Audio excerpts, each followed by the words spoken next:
Mais est-ce que vous avez des échos de ce qui se passe en France? Comment en France la situation est-elle perçue par le public?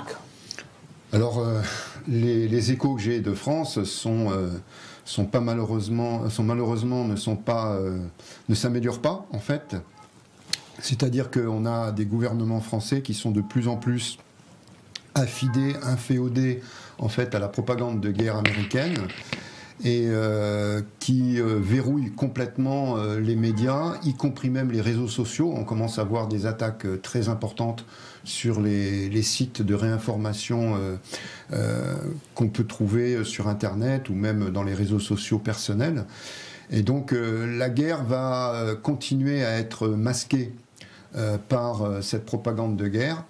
Et il y a aussi la lassitude, parce que maintenant ça fait plus de 3 ans que ça dure, donc effectivement il peut y avoir un problème de lassitude et d'assoupissement de la tension. Et le gouvernement Macron, en fait aujourd'hui, plutôt que de rentrer dans une position de réserve et de neutralité justement, tel que suppose son rôle dans les accords de Minsk, bien on s'aperçoit que le gouvernement Macron va plus s'engager physiquement même au niveau du gouvernement de Kiev, comme le prouve d'ailleurs le récent accord entre la gendarmerie française, un accord de coopération signé pour la gendarmerie française avec la garde nationale républicaine ukrainienne. Donc la garde nationale ukrainienne collaborant avec la gendarmerie française, personnellement je trouve ça très scandaleux dans la mesure où il y a au sein de cette garde nationale ukrainienne en fait des bataillons qui ont été étiquetés comme criminels de guerre. Après, sur le plan personnel, quand je regarde entre guillemets la dissidence politique française, je suis très déçu par exemple l'absence quasiment totale de soutien de la part des mouvements dits de gauche en France.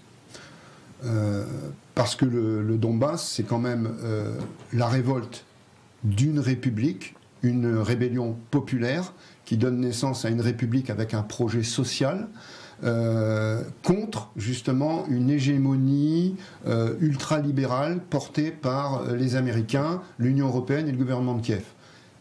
Et la gauche française n'a pas du tout bougé pour soutenir les républiques du Donbass, ce que je trouve moi aussi de ce côté-là assez scandaleux.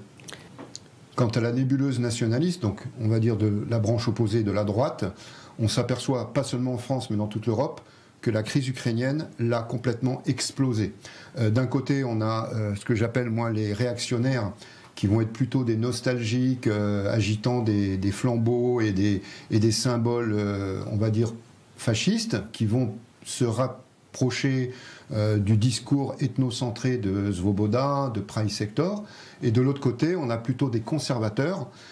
Heureusement qu'il existe ce genre d'analyse, donc des conservateurs qui vont plutôt s'attacher aux valeurs qui sont défendues par les uns et les autres, et partageant les mêmes valeurs européennes que celles qui sont défendues ici, ils vont se rapprocher de la position multipolaire de Moscou.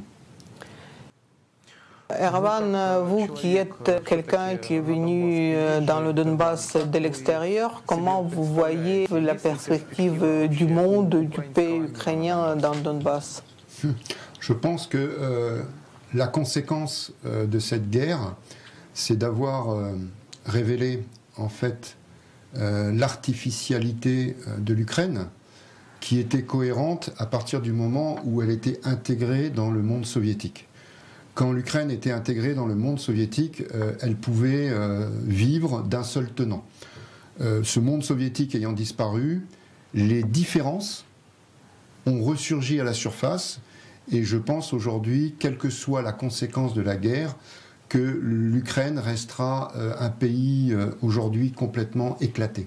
Alors je souhaite bien sûr du fond du cœur, en tant que soldat, puis aussi en tant qu'habitant d'Oktyabrski, un quartier qui est fortement touché par la guerre, que la paix arrive. La guerre n'a jamais été une perspective de vie, un avenir viable pour les populations. Maintenant, vouloir la paix, c'est une chose, mais pas au prix de la liberté.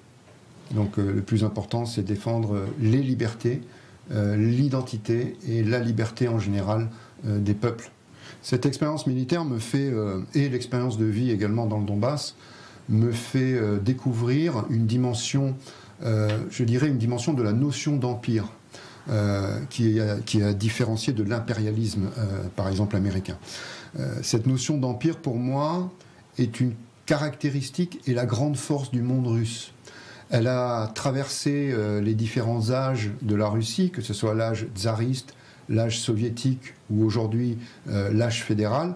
On voit une notion d'empire qui apporte un patriotisme qui est au-delà, en fait, d'une identité communautariste. Ce n'est pas un patriotisme orthodoxe, ce n'est pas un patriotisme blanc, ce n'est pas un patriotisme politique.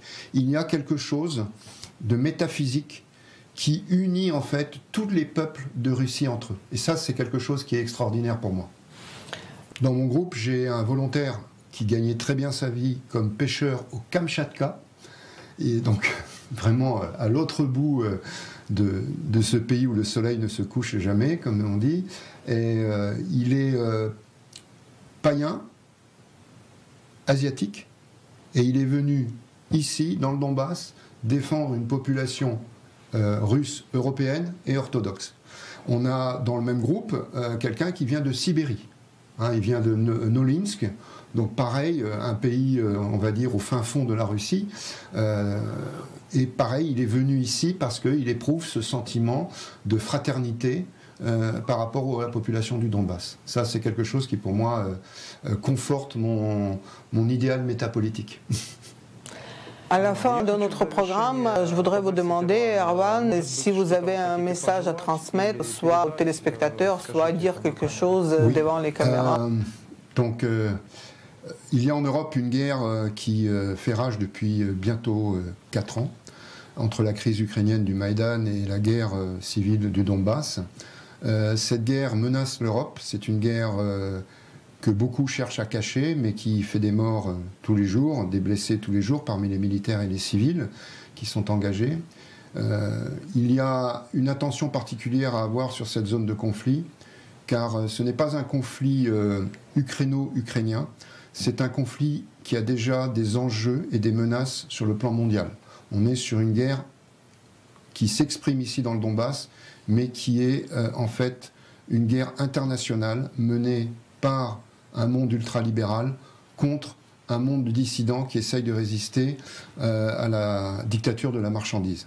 Voilà, donc il faut continuer à rester attentif, surveiller ce conflit et essayer de soutenir toutes celles et ceux qui sont engagés, à commencer par les populations des républiques de Donetsk et Lugansk. Merci Erwan d'être venu présenter cette situation. Je vous souhaite bonne chance et je vous souhaite aussi avant tout de la santé et bon courage. Vous avez regardé le programme analytique La Voix de la Vérité. Je m'appelle Vladislav Brig. Notre invité du jour, c'était Erwan Kastel, volontaire dans le Donbass.